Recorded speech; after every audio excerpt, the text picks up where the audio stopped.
Assalamualaikum warahmatullahi wabarakatuh. Kami di sini akan menjelaskan tentang pemikiran politik Al-Farabi. Apa kalian tahu Al-Farabi termasuk tokoh pembaruan Islam dalam pemikiran politik.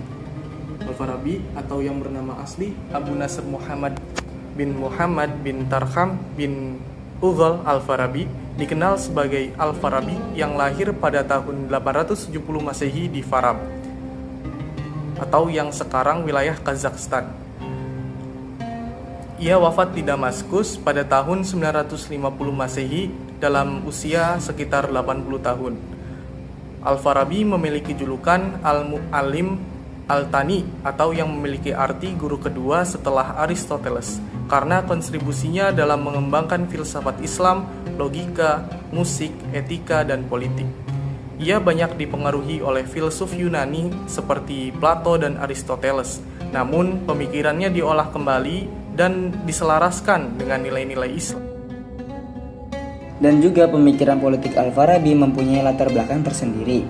Pemikiran politik Al-Farabi lahir dari konteks sosial politik pada masa dinasti Abbasiyah yang penuh dengan konflik, pemberontakan, dan perebutan kekuasaan. Ia hidup pada masa pemerintahan Khalifah Al-Mu'tamid ketika perpecahan antara suku, pertarungan antara bangsa Arab, Persia, dan Turki, serta pemberontakan kelompok Syiah dan Zenz sering terjadi. Situasi kacau tersebut mendorong Al-Farabi untuk merumuskan konsep negara yang mampu membawa masyarakat pada ketertiban dan kebahagiaan.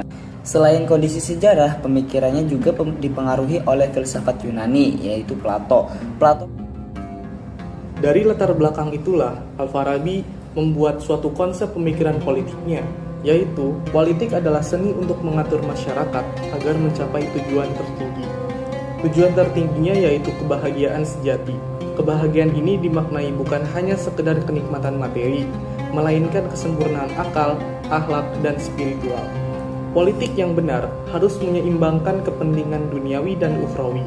Pemimpin dalam negara haruslah seorang filsuf sekaligus memiliki sifat kenabian, sebab hanya dengan kebijaksanaan akal, bimbingan moral spiritual, masyarakat dapat dituntun menuju kebaikan. Pemimpin yang ideal harus cerdas, adil, sehat jasmani rohani, fasih berbicara, mencintai kebenaran, dan berani menegakkan keadilan. Jika sifat-sifat ini tidak dapat ditemukan dalam satu orang, maka kepemimpinan bisa dilaksanakan secara kolektif oleh beberapa orang yang saling melengkapi. Pemikiran politik Al-Farabi mencakup beberapa konsep utama yang menjadikan rujukan penting dalam filsafat politik Islam dan filsafat politik secara umum. Secara garis besar, pemikiran politik Al-Farabi dapat dibagi menjadi sejumlah pemikiran utama. Yang pertama, konsep negara utama Al-Madinah Al-Fadilah. Al-Farabi membuat sebuah konsep negara ideal yang disebut negara utama, di mana negara tersebut berusaha mencapai kebahagiaan tertinggi bagi seluruh penduduknya melalui kerjasama dan harmoni sosial. Negara utama ini mirip dengan konsep negara ideal Plato, tetapi oleh Al-Farabi diperkaya dengan ajaran-ajaran Islam, terutama pada aspek spiritual, etika, dan moralitas. Negara utama hanya bisa diwujudkan jika masyarakatnya dan pemimpin bekerja sama layaknya tubuh yang sehat, di mana setiap anggota memiliki fungsi masing-masing demi kebaikan bersama. Yang kedua adalah kepemimpinan ideal. Al-Farabi menegaskan bahwa kepala negara atau pemimpin yang ideal haruslah seorang filsuf yang memiliki kearifan, baik melalui akal, pengalaman, maupun wahyu. Pemimpin ini harus sehat jasmani, adil, bijaksana, cerdas, fasih berbicara, mencintai kebenaran, dan berani menegakkan keadilan. Dalam karyanya, Al-Farabi bahkan menyebut 12 kualifikasi yang harus dimiliki pemimpin utama. Jika syarat-syarat itu tidak ditemukan dalam satu orang, maka kepemimpinan dapat dijalankan secara kolektif oleh beberapa orang yang saling melengkapi. Yang kedua adalah kepemimpinan ideal. Al-Farabi menegaskan bahwa kepala negara atau pemimpin yang ideal haruslah seorang filsuf yang memiliki kearifan, baik melalui akal, pengalaman, maupun wahyu.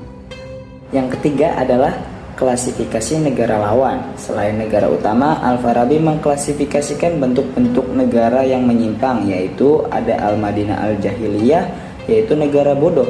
Warganya hanya mengejar kebutuhan dasar, harta, kesenangan, kehormatan, atau kekuasaan. Al-Madinah Al-Fasiqah, negara fasik. Penduduknya mengetahui kebenaran tetapi menolak mengamalkannya. Yang ketiga, Al-Madinah Al-Mutabaddilah, negara penyeleweng. Awalnya meniru prinsip negara utama, namun kemudian menyimpang karena pengaruh luar. Yang keempat, ada Al-Madinah Ad-Dolalah, negara sesat.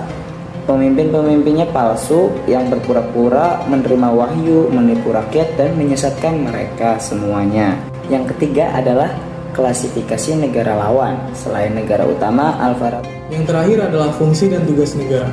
Menurut Al-Farabi, negara adalah sarana yang sangat penting untuk mewujudkan kebahagiaan dan kebaikan bersama. Fungsi negara tidak hanya menjamin hak-hak dasar seperti hidup, keamanan, dan kesejahteraan material, tetapi juga membimbing rakyat untuk menuju kesempurnaan akal, moral, dan spiritual.